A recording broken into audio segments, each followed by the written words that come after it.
বলিউড থেকে হলিউড দুই অঙ্গনেই নিজের অবস্থান শক্ত করে গড়ে তুলেছেন প্রিয়াঙ্কা চোপড়া। আন্তর্জাতিক অঙ্গনে সফল এই অভিনেত্রীর জীবন আজ বহু মানুষের কাছে অনুপ্রেরণা।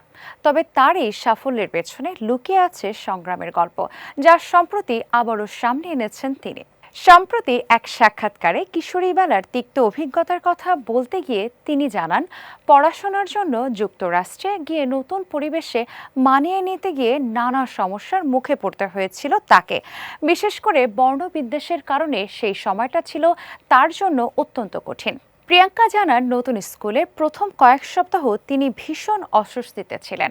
সহপাঠীদের সাথে মিশতে পারতেন না, এমনকি ক্যাফেটেরিয়ায় বসে খাওয়ার সাহসও পেতেন না। অভিনেত্রীর ভাষায়, আমি এতটাই নার্ভাস ছিলাম যে বাথরুমে বসেই দুপুরের খাবার খেতাম। কিভাবে খাবার নিতে হয় সেটাও জানতাম না। ভেন্ডিং মেশিন থেকে চিপস কিনে দ্রুত খেয়ে নিতাম, যাতে অন্যদের সামনে না পড়ি।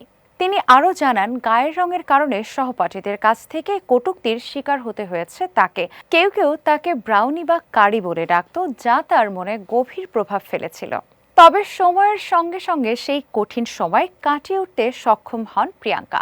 আত্মবিশ্বাস ফিরে পেয়ে নতুন পরিবেশে নিজেকে মানিয়ে নেন তিনি। বর্তমানে তিনি বিশ্বজুড়ে সাফল্য ও আত্মবিশ্বাসের প্রতীক হয়ে উঠেছেন।